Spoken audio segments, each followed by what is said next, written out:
The battlefield was never a place for the faint of heart. In ancient times, the soldiers who were cowardly often suffered worse punishment than death, branded as traitors, exiles, or subjected to such brutal punishments that served as a warning to all. One of the most notorious was the cruel Roman practice of decimation, such a cruel punishment that turned an army against itself. In the merciless world of the Roman army, failure had no place. Discipline was the lifeblood of the legions, and those who exhibited cowardice had a more dreadful fate than the battle itself, the decimation. This punishment was not merely an execution, it was a spectacle of horror, a measure calculated to inflame the loyalty in the heart of every surviving soldier. The procedure was straightforward and cruel. The men were assembled, lots were cast, and 1 in 10 was convicted and to be executed, not by the hands of executioners, but by their own comrades. Beaten, stoned, or beaten to death, these doomed soldiers served as a grim warning. Fear would not be endured, and weakness would be punished with merciless brutality.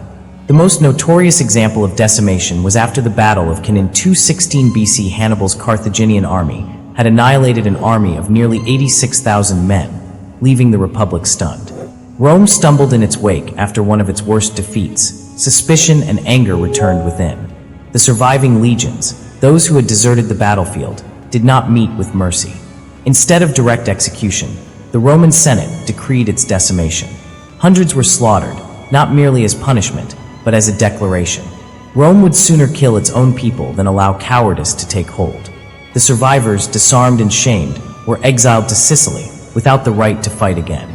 The decimation did not kill the Republic, however. Emperor Augustus, towards the close of the 1st century BC, allegedly refurbished it in an attempt to punish mutinous or rebellious legions. The warning was plain.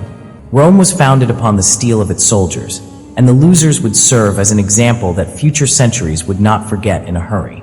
In the world of ancient Greece, cowardice was not punished with death, but with something much worse, dishonor for life. For a Greek warrior, honor was everything.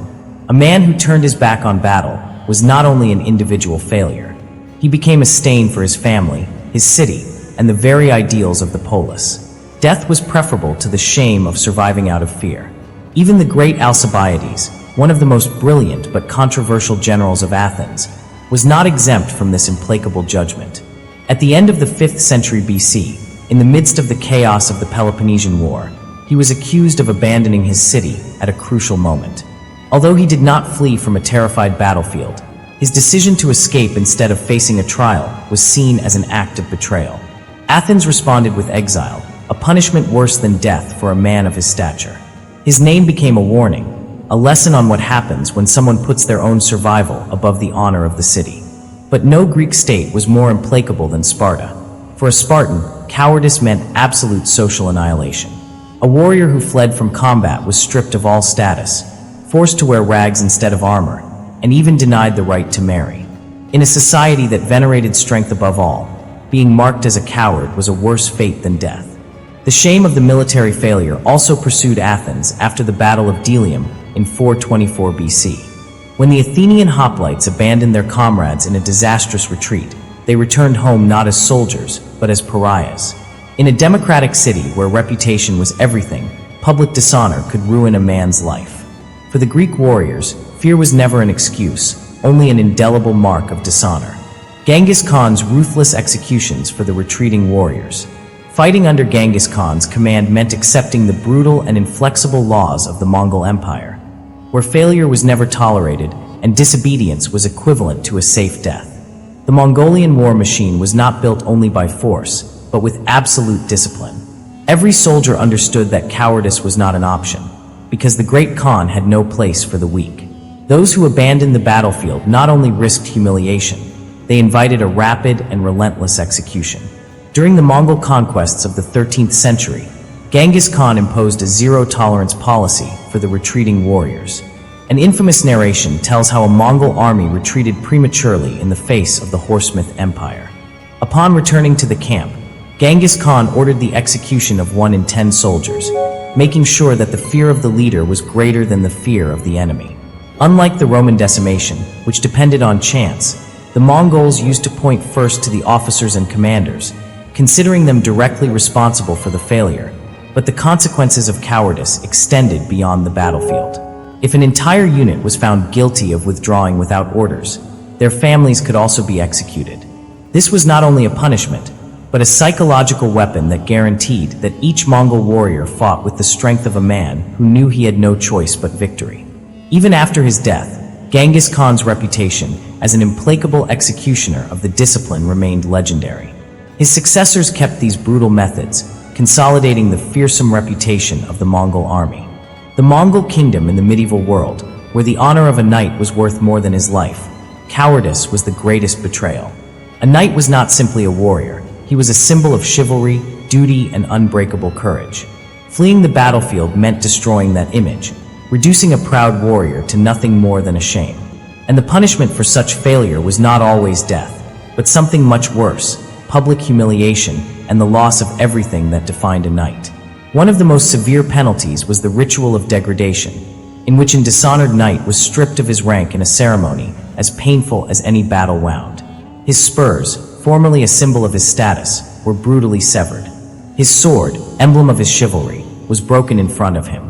Some accounts describe the knights kneeling on the ground while their shields were trampled and their bracelets, the legacy of their family, were desecrated. But dishonor did not end there.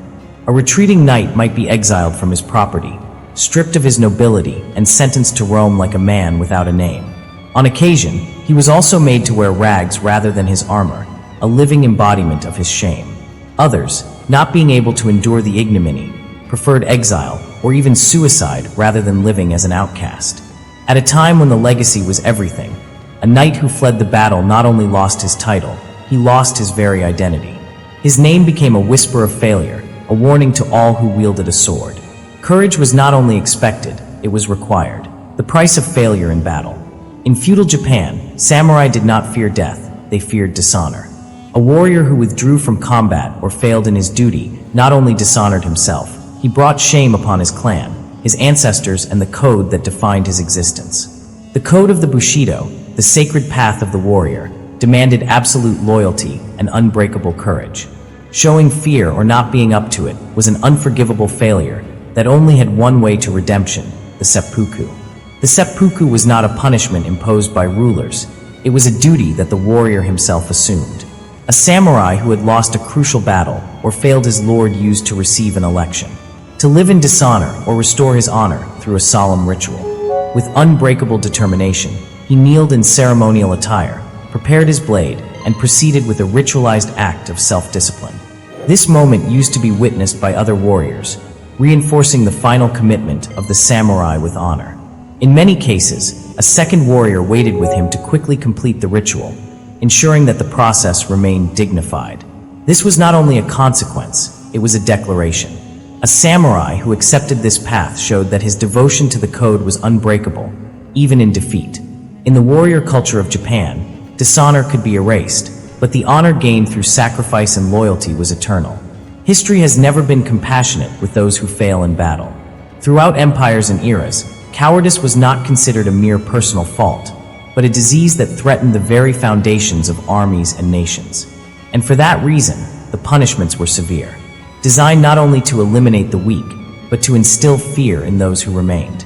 Those rough measures shaped subsequent warriors into unstoppable units that built and defended civilizations. But history's judgment is not locked in the past. The weight of those decisions, of those punishments, and of those lessons remains. Strength was required, loyalty was enforced, and to those who failed, history did not forgive.